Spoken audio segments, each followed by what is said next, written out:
Hello guys, welcome to the CA concerns learning classes. So आज हम आ गए हैं अपने लेक्चर नंबर 8 पे of the insolvency and the bankruptcy code 2016। So let's begin. देखिए, ये हमारा लेक्चर नंबर 8 है of the insolvency and the bankruptcy code 2016, जो कि हमारा लास्ट लेक्चर होगा ऑफ द आईबीसी कोड 2016 का। देखिए, मैं आपको सबसे पहले बताना चाहूंगा इसमें सेक्शन नंबर 55। सेक्शन नंबर 55 हमारी बात करता है फास्ट ट्रैक सीआईआरपी की। देखो, एक फास्ट ट्रैक सीआईआरपी का कॉन्सेप्ट हमारे आईबीसी कोड 2016 में इंट्रोड्यूस किया गया था, जिसमें हमको बताया गया था कि 3 तरह की जो कंपनीज होती हैं वो एलिजिबल होती हैं फास्ट ट्रैक सीआईआरपी के लिए। देखो, फास्ट ट्रैक सीआईआरपी होता क्या है। देखो, हमने सीआईआरपी प्रोसेस समझा था कि जो सीआईआरपी प्रोसेस है वो 180 डेज में कंप्लीट होना चाहिए। अगर नहीं हो पाता है तो 90 डेज का आपको एक्सटेंशन मिल जाएगा। अगर आपकी सीओसी कमिटी ऑफ क्रेडिटर्स का 66% का अप्रूवल आपको मिल जाता है तो इस हिसाब से जो हमारा सीआईआरपी का प्रोसेस था वो पूरा 330 दिन में कंप्लीट हो जाना चाहिए। 180 दिन प्लस 90 डेज, ये होगा हमारे 270 दिन। प्लस में जो 60 डेज का हमारा एक्सटेंशन होता है वो इसलिए होता है, मैंने बताया था आपको, कोई भी अनफोर्सीन इमरजेंसी वगैरह आ जाती है जिसके कारण हमारी आईबीसी की प्रोसीडिंग होल्ड पे लग जाती है। अब फास्टैग सीआईआरपी में क्या होता है, इसी प्रोसेस को छोटा करने के लिए हमने एक कॉन्सेप्ट इंट्रोड्यूस किया, फास्टैग सीआईआरपी। उसमें क्या होता है, जस्ट इसका हाफ होता है। जैसे 180 डेज में हमारा सीआईआरपी प्रोसेस कंप्लीट होना चाहिए, इसमें हमारे 90 डेज में सीआईआरपी प्रोसेस कंप्लीट हो जाना चाहिए। और हमने देखा था कि 90 डेज का आपको एक्सटेंशन मिल जाता है नॉर्मल सीआईआरपी प्रोसेस में, अगर हमारा सीओसी 66% का अप्रूवल दे देती है। बट इस केस में आपको 45 दिन का ही एक्सटेंशन मिलेगा। कब मिलेगा, जब आपकी सीओसी मोर देन और equal to 75% of the voting right वाले जो फाइनेंशियल क्रेडिटर्स हैं वो आपको अप्रूव कर दें, अप्रूवल दे दें। वो अप्रूवल लेने के बाद आपको परमिशन लेनी पड़ेगी एए की। मतलब फास्टैग सीआईआरपी बेसिकली होता क्या है, जो नॉर्मल सीआईआरपी है उसका जस्ट हाफ हम कर देते हैं, देन वो हमारा बन जाता है फास्टैग सीआईआरपी। फास्टैग सीआईआरपी में जो टाइम लिमिट होती है वो होती है आपकी 90 डेज, प्लस में 45 डेज का एक्सटेंशन मिलेगा। और इसमें कोई भी एक्सटर्नल लिमिट हमको प्रेस्क्राइब नहीं की है।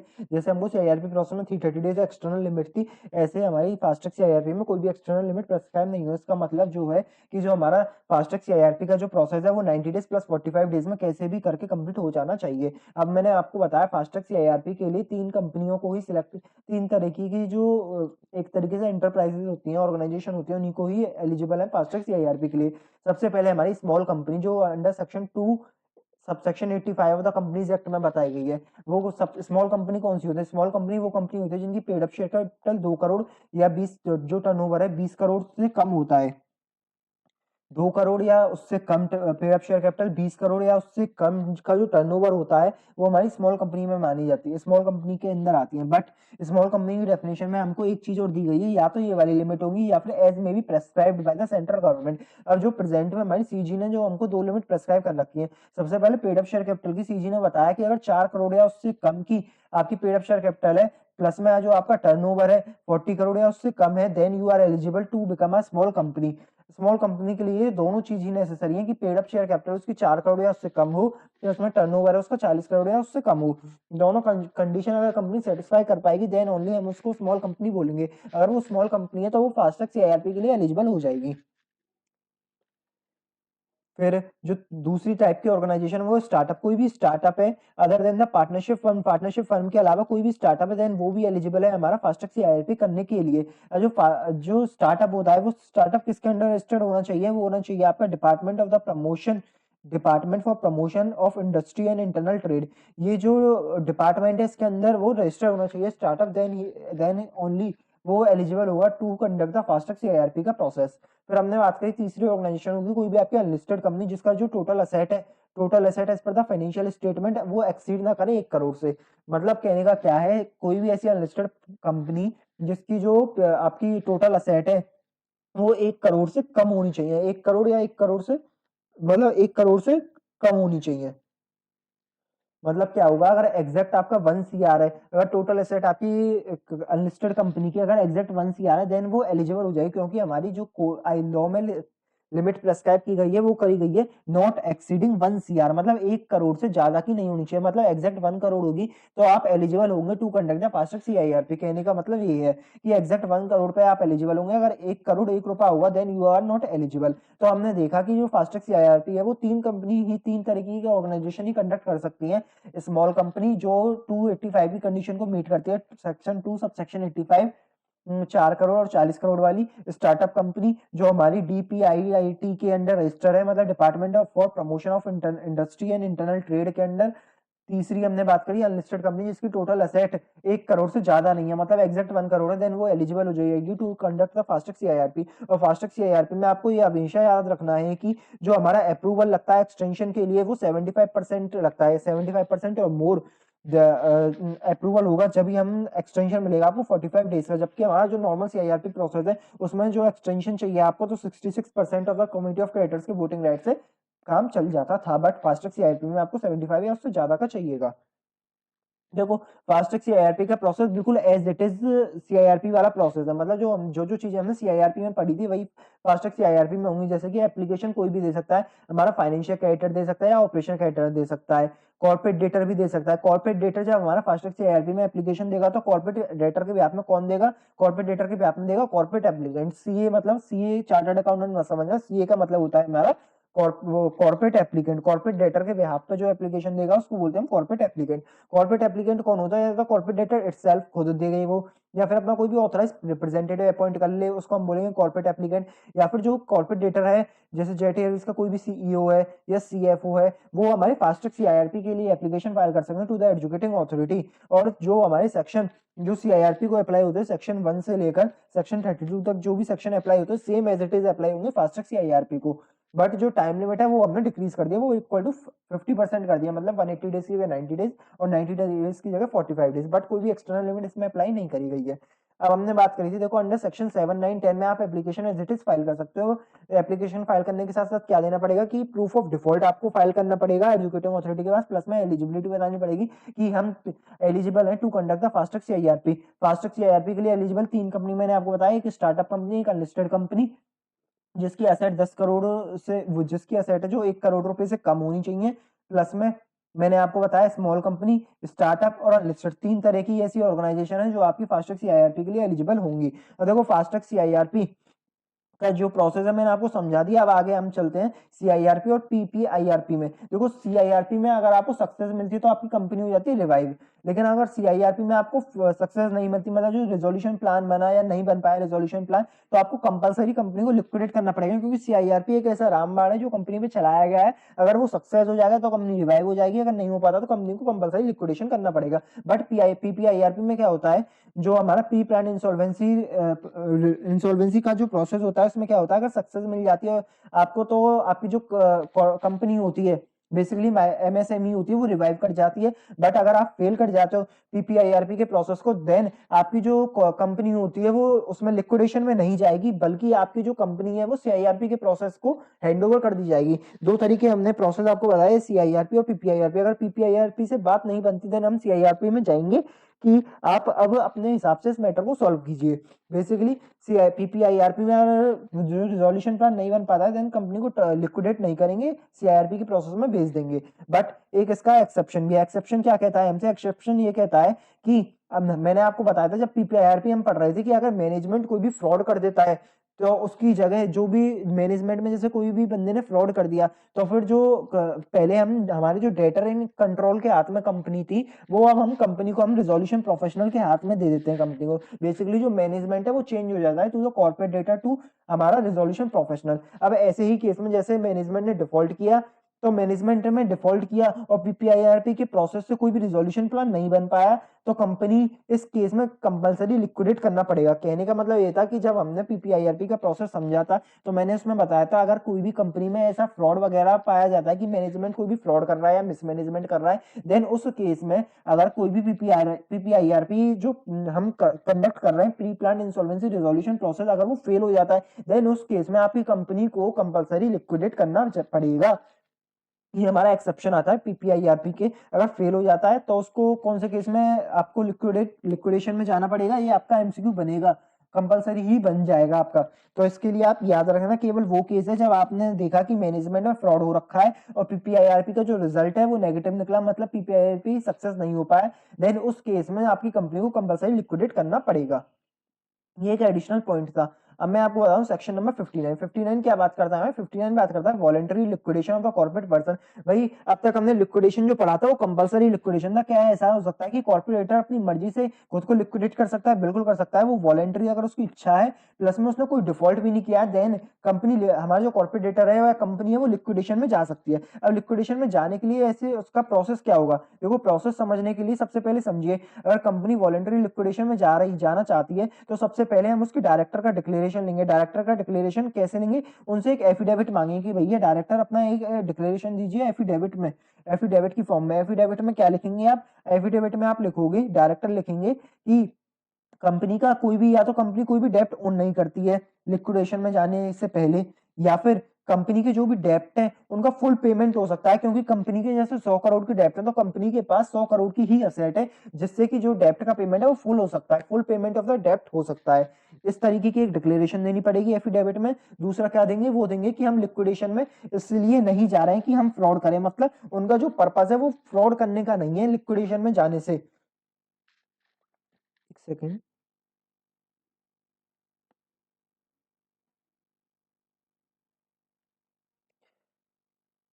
मतलब कहने का ये है कि जो हमारा डायरेक्टर डिक्लेरेशन देंगे एक एफिडेविट की फॉर्म में, उसमें क्या लिखेंगे? एक तो लिखेंगे कि जो डेप्ट है कंपनी का, या तो कुछ भी डेप्ट बाकी बकाया नहीं है, कर्जा कुछ भी नहीं है कंपनी में, या फिर जो भी कर्जा है उसका हम फुल पेमेंट कर सकते हैं। दूसरा ये डिक्लेरेशन देंगे कि हमारा जो इंटेंशन है लिक्विडेट करने का कंपनी का, वो डिफ्रॉड करने का नहीं है, मतलब हम किसी के साथ भी फ्रॉड नहीं करना चाहते।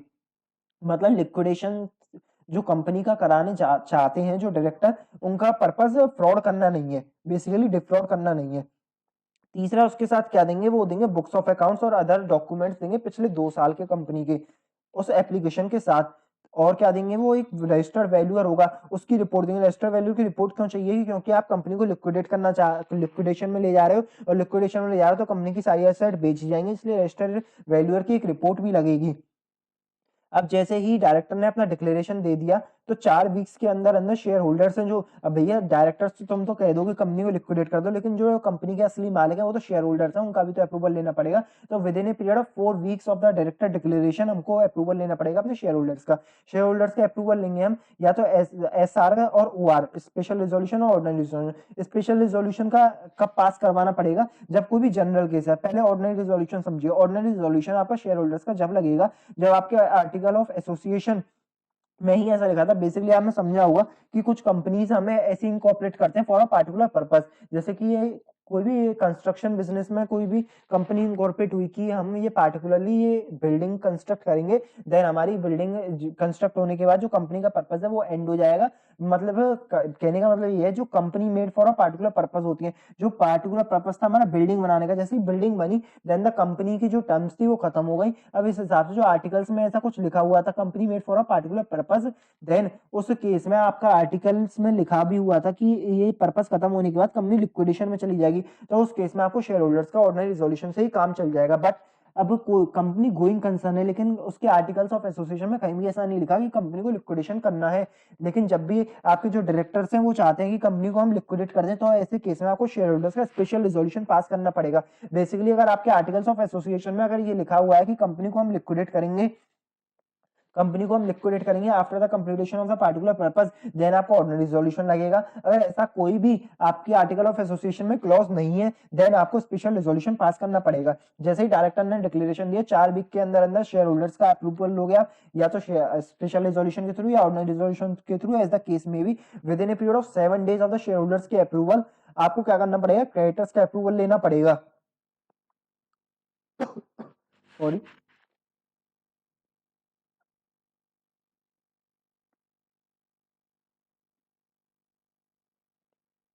क्रेडिटर्स का आपको अप्रूवल लेना पड़ेगा। क्रेडिटर्स का अप्रूवल कब लोगे?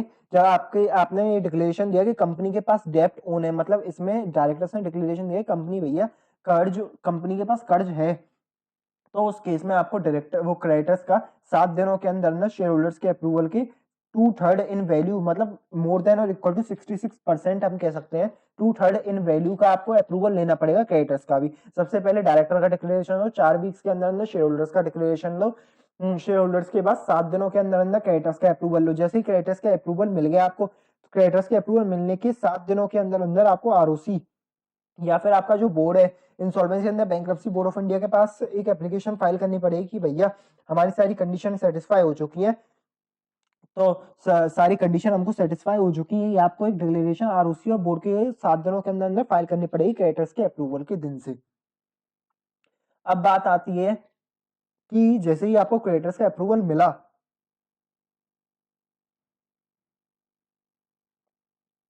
जैसे ही आपको क्रेडिटर्स का अप्रूवल मिला तो आपका लिक्विडेशन का प्रोसेस स्टार्ट हो जाएगा। लिक्विडेशन आपको 1 ईयर के अंदर अंदर कंप्लीट करना पड़ेगा। लिक्विडेशन जैसे ही 1 साल में कंप्लीट हुआ तो फिर आपको एक रिपोर्ट फाइल करनी पड़ेगी, रिक्वेस्ट फाइल करनी पड़ेगी एजुकेटिंग अथॉरिटी के पास कि भैया हमको डिसॉल्व कर दो, हमारा अब कंपनी का पूरा लिक्विडेशन हो चुका है कि अब हमको डिसोल्यूशन की एक एप्लीकेशन आपको एजुकेटिंग अथॉरिटी के पास फाइल करनी पड़ेगी। जैसे ही एजुकेटिंग अथॉरिटी उस एप्लीकेशन को अप्रूव कर देगी और उस ऑर्डर को एक्सेप्ट कर लेगी, आपको 14 दिन के अंदर अंदर आपको अपने आरओसी को मतलब कंसर्न अथॉरिटी को बताना पड़ेगा। जैसे हमारी कंपनी के केस में कंसर्न अथॉरिटी है आरओसी, आरओसी का आपको इंटीमेट करना पड़ेगा 14 दिन के अंदर अंदर कि भैया हमारा जो रजिस्टर ऑफ कंपनी है उसमें से अपना नाम हटा दीजिए। अब एक लास्ट केस आप समझिए कि अब लिक्विडेशन तो आपने हमारा शुरुआत कर दिया, वॉलंटरी लिक्विडेशन तो होगा और जैसे प्रोविजन हमारे नॉर्मल लिक्विडेशन में थे वैसे ही सारे प्रोविजन हमारे एप्लीकेबल होंगे हमारे वॉलंटरी लिक्विडेशन को। अब देखो वॉलंटरी लिक्विडेशन हमने करा तो दिया, वॉलंटरी लिक्विडेशन में सबसे बड़ी समस्या उठी कि हमारी लिक्विडेशन कमेंसमेंट डेट कौन सी होगी। देखो लॉ में साफ साफ लिखा गया है लिक्विडेशन कमेंसमेंट डेट आपकी वो होगी जिस दिन भी आपको आपका जो रेजोल्यूशन है वो पास हुआ है, रिजोल्यूशन पास हुआ है प्रोवाइडेड क्रेडिटर्स का हमारा अप्रूवल मिल गया है। अब देखो कहने का मतलब क्या है, केस को समझिए। केस 1 क्या होता है कि 4 वीक्स में हमने शेयर होल्डर्स का अप्रूवल मिला, 7 दिनों के अंदर क्रेडिटर्स थे जो हमारे उनका अप्रूवल लिया हमने with in a period of 7 days, फिर हमने बोर्ड को और आरओसी को इंटीमेट कर दिया। अब दूसरा ही केस क्या बनता है, दूसरा केस बना 4 वीक्स में शेयर होल्डर्स का अप्रूवल लिया, बट ये केस ऐसा था कि कंपनी के पास कोई भी कर्जा नहीं था, मतलब जो इसमें फर्स्ट वाला केस था नो डेप्ट, मतलब कंपनी के कोई क्रेडिटर्स थे ही नहीं। तो जो 4 वीक्स के अंदर शेयर होल्डर्स का अप्रूवल मिला विद इन पीरियड 7 डेज आपने बोर्ड को इंटीमेट कर दिया। अब जैसे ही आपने वो 4 वीक्स के अंदर अंदर फर्स्ट केस में शेयर होल्डर्स का अप्रूवल लिया, तो शेयर होल्डर्स का अप्रूवल लिया 1 जैन को और जो क्रेडिटर्स का अप्रूवल मिला वो 5 जैन को मिला। तो अब समस्या ये उठती है कि लिक्विडेशन कमेंसमेंट डेट कौन सी माने, तो लॉ ने लिखा लिक्विडेशन कमेंसमेंट डेट वो होगी जिस दिन आपका रेजोल्यूशन पास होगा। अब रेजोल्यूशन कौन सा रेजोल्यूशन है, रेजोल्यूशन देखो एक लीगल वर्ड है और रेजोल्यूशन का हमेशा मतलब जब भी आए कंपनीज एक्ट में या कोई से भी एक्ट में तो रेजोल्यूशन मतलब होता है शेयर होल्डर्स का अप्रूवल, शेयर होल्डर्स का अप्रूवल, शेयर होल्डर्स का रेजोल्यूशन। तो शेयर होल्डर्स का रेजोल्यूशन तो भैया 1 जनवरी को पास हुआ है ना, तो इसलिए हमारी लिक्विडेशन कमेंसमेंट डेट 1 जैन होगी। अब लॉ में एक बात और लिखी गई थी provided the creditor consent, provided the creditor consent is मतलब मिल गया है हमको, तो क्रेडिटर का कंसेंट तो भैया हमको मिला 5 जनवरी को, इस हिसाब से हमें 5 जनवरी होनी चाहिए लिक्विडेशन कमेंसमेंट डेट, बट नहीं। आप समझिए जो लॉ की भाषा है उसको इंटरप्रेट करना सीखिए।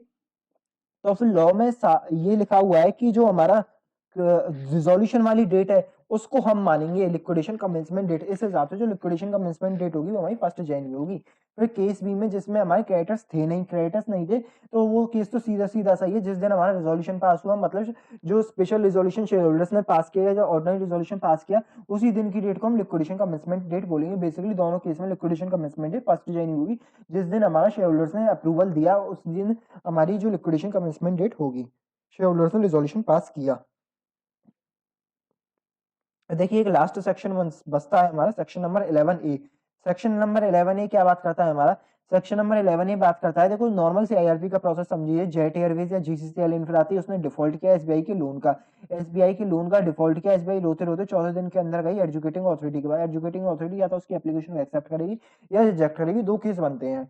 अब देखिए इसी में समझिए जेट एयरवेज ने एक और लोन ले रखा था एचडीबी बैंक से, एचडीबी बैंक से लिया। अब एसबीआई तो वही रोते रोते एजुकेटिंग अथॉरिटी के पास, बट जो हमारी एचडीबी बैंक थी वो चाहती थी कि ये कंपनी का हम सीआईआरपी प्रोसेस ना स्टार्ट करा के पीपीआईआरपी प्रोसेस स्टार्ट करवाते हैं। अब देखो होता क्या है, जो पीपीआईआरपी का प्रोसेस है आपने सबने देखा था, जो मोर चांसेस होते हैं जो कंपनी रिवाइव कर जाए, वो कौन सा प्रोसेस होता है, वो होता है पीपीआईआरपी का प्रोसेस, क्योंकि जो प्री प्लान इंसॉल्वेंस प्री प्लान हमारा जो पैकेज होता है तो उसमें हम पहले से ही बेस रिजोल्यूशन प्लान बना के चलते हैं और फिर उसमें बहुत सारी पॉसिबिलिटी होती है कि हमारी जो कंपनी है वो रिवाइव कर जाएगी, और जबकि सीआईआरपी प्रोसेस में काफी चांसेस, काफी पॉसिबिलिटी होती है कंपनी को लिक्विडेशन में ही जाना पड़ेगा। इसलिए जो हमारी एजुकेटिंग अथॉरिटी है वो भी इस चीज को प्रेफरेंस देती है कि भैया कंपनी का सीआईआरपी कम से कम हो और पीपीआईआरपी ज्यादा से ज्यादा हो। तो आप देखिए सेक्शन नंबर 11 ये क्या बात करता है कि अब जैसे एचडीएफसी के लोन का भी डिफॉल्ट का एचडीएफसी से आती है पीपीआईआरपी का प्रोसेस। तो केस पहला ये बनता है कि जो एचडीबी बैंक है उसने जो अपनी पीपीआईआरपी की एप्लीकेशन है वो 14 दिन से पहले फाइल करी। मतलब जो ये 14 दिन है इधर कभी फाइल करी, इधर कभी भी अगर हमारा इस पीरियड के दौरान अगर एचडीबी बैंक एप्लीकेशन फाइल कर देती है पीपीआईआरपी की, तो भैया सीधी सी बात है पीपीआईआरपी का ही प्रोसेस इनिशिएट होगा, सीआईआरपी का प्रोसेस इनिशिएट नहीं होगा। क्योंकि सीआईआरपी में हमने क्योंकि सीआईआरपी का प्रोसेस इसलिए इनिशिएट नहीं हो सकता क्योंकि पीपीआईआरपी इनिशिएट हो चुका है। कहने का मतलब ये है, तो पहले केस में जो पहले आएगा उसी को तो प्रेफरेंस मिलेगा। सबसे पहले पीपीआईआरपी की एप्लीकेशन फाइल हुई इसलिए पीपीआईआरपी को प्रेफरेंस मिला। बट दूसरे केस में क्या हुआ कि जो सीआईआरपी की एप्लीकेशन थी वो फाइल हो चुकी थी, सीआईआरपी की एप्लीकेशन फाइल होगी अब, लेकिन जो हमारा एचडीबी बैंक है वो कहीं तो इस पीरियड के दौरान आया। मतलब जब हमारी सीआईआरपी की एप्लीकेशन एक्सेप्ट नहीं करी एजुकेटिंग अथॉरिटी ने, 14 दिन का उसके पास टाइम चल रहा था। उन दिनों जो हमारा एचडीबी बैंक था वो एजुकेटिंग अथॉरिटी के पास जा रहा कि भैया पीपीआईआरपी की एप्लीकेशन हम चाहते हैं, पीपीआईआरपी फाइल कर दो उसका। मतलब जो कॉर्पोरेटर है वो जाता है उसके बाद एजुकेटिव अथॉरिटी के पास कि हमको पीपीआईआरपी चाहिए। देन उस केस में क्या होगा, उस केस में आप समझिए जब हमारा जो वो है इस पीरियड के दौरान 14 दिनों के अंदर जाता है तो जो हमारा एजुकेटिव अथॉरिटी है वो हमारा प्रेफरेंस देगा पीपीआईआरपी को, जबकि जो सीआईआरपी का प्रोसेस वो पहले से ही इनिशिएट हो चुका था। मतलब जो सीआईआरपी की एप्लीकेशन थी वो पहले आ चुकी थी एजुकेटिंग अथॉरिटी के पास, फिर भी एजुकेटिंग अथॉरिटी पीपीआईआरपी को ही इनिशिएट करेगा। ऐसा इसलिए करेगा, सीधी बात है क्योंकि पीपीआईआरपी में रिवाइवल के चांस ज्यादा होते हैं। तीसरा केस क्या आता है, when after 14 days, after 14 days तो भैया एजुकेटिंग अथॉरिटी एक्सेप्ट कर चुका होगा या एक्सेप्ट कर लिया, अगर उसने सीआईआरपी का प्रोसेस अगर उसने एक्सेप्ट कर लिया देन तो कोई चांस ही नहीं बचता कि ये पीपीआईआरपी को प्रेफरेंस मिले। देन उस केस में जो हमारा प्रेफरेंस मिलेगा वो सीआईआरपी को मिलेगा। कहने का मतलब ये है कि जब तक आपकी सीआईआरपी की एप्लीकेशन एक्सेप्ट नहीं होती उससे पहले कोई भी एप्लीकेशन आ जाए प्रेफरेंस एजुकेटिंग अथॉरिटी हमारा जो पीपीआईआरपी है उसी को देगा, pre plan insolvency resolution process को ही देगा। अगर वंस आगे आपकी सीआईआरपी की एप्लीकेशन एक्सेप्ट हो जाती है देन सीआईआरपी को प्रेफरेंस मिलेगा। सीआईआरपी की एप्लीकेशन एक्सेप्ट हो गई देन पीपीआईआरपी को कोई भी प्रेफरेंस नहीं मिलेगा, उससे पहले एप्लीकेशन एक्सेप्ट होने से पहले पीपीआईआरपी को फुल प्रेफरेंस मिलेगा। सो ये इधर हमारा सेक्शन नंबर 11 भी कंप्लीट होता है। So thank you. मैं आपको एक सेक्शन और बता देता हूँ, वैसे ये इतना रेलिवेंट है नहीं आपके लिए, फिर भी मैं आपको बता देता हूँ सेक्शन नंबर 11। सेक्शन नंबर 11 में हमारी एक चीज बताई गई है कि person not entitled to make the application under CIRP. मतलब सीआईआरपी में कौन कौन लोग एप्लीकेशन फाइल नहीं कर सकते। देखो आप ये कॉमन सेंस वाली चीज है, एमसीक्यू आएगा तो वैसे ही समझ लोगे। जो कॉर्पोरेट डेटर जिसका सीआईआरपी या पीपीआईआरपी ऑनगोइंग है, मतलब जिसका पीपीआईआरपी पहले से ही चल रहा है या सीआईआरपी पहले से ही चल रहा है, तो भैया वो कैसे अपनी एप्लीकेशन फाइल कर देगा सीआईआरपी में। ऐसे फाइनेंशियल क्रेडिटर या ऑपरेशन क्रेडिटर एप्लीकेशन फाइल नहीं कर सकते जो पीपीआईआरपी के प्रोसेस में जा चुके हैं पहले। मतलब जो फाइनेंशियल क्रेडिटर या ऑपरेशन क्रेडिटर जो पीपीआईआरपी की एप्लीकेशन को कैरी ऑन कर रहे हैं, या फिर वो कॉर्पोरेट डेटा सीआईआरपी में नहीं जा सकता जिसका पहले ही लिक्विडेशन हो चुका है, या फिर कॉर्पोरेट डेटर वो नहीं जा सकता जो 12 महीने पहले ही उसका कोई रिजोल्यूशन प्लान अप्रूव हुआ है। बेसिकली ऐसे कुछ कॉमन सेंस वाले पॉइंट है जो आप खुद ही समझ सकते हो कि कौन पर्सन एलिजिबल नहीं है सीआईआरपी प्रोसेस के लिए। तो इसमें कोई हार्ड एंड फास्ट इतना समझने वाली चीज नहीं है। तो देखिए हमारी ये पूरी सीरीज आज खत्म होती है यहाँ पर। तो देखिए आज हमारी पूरी सीरीज आईबीसी कोड की 2016 की यहाँ पे दी एंड होती है। तो जैसा कि मैंने आपसे वादा किया था आपको एक फास्ट ट्रैक लेक्चर और प्रोवाइड करूंगा, वो फास्ट ट्रैक लेक्चर अभी इन प्रोग्रेस है। जैसे ही वो फास्ट ट्रैक लेक्चर कंप्लीट हो जाएगा मैं आपके यूट्यूब पे अपने यूट्यूब चैनल पे उसको अपलोड कर दूंगा, जिससे कि आप और अच्छे से अपना आईबीसी का जो एसपीओएम है उसको क्लियर कर सकें। सो बेसिकली मैंने अपनी तरफ से पूरी मेहनत की कि मैं आपको अच्छे से अच्छे तरीके से आपका आईबीसी कोड 2016 समझा सकूं। सो अगर आपका कोई भी कमेंट हो या फिर कोई भी आपको मेरे को सजेशन वगैरह करना हो तो आप मेरे कमेंट बॉक्स में ड्रॉप कर सकते हैं। So thank you. और एक और अनाउंसमेंट, अभी फिलहाल ही मैं आपको सेट बी के लेक्चर्स भी कुछ दिनों में अपलोड करने जा रहा हूँ, तो आप उनसे भी अपना जो सेट बी SCMP है जो आपका कॉस्ट है उसकी SPM की भी तैयारी कर सकते हैं। So thank you and have a nice day.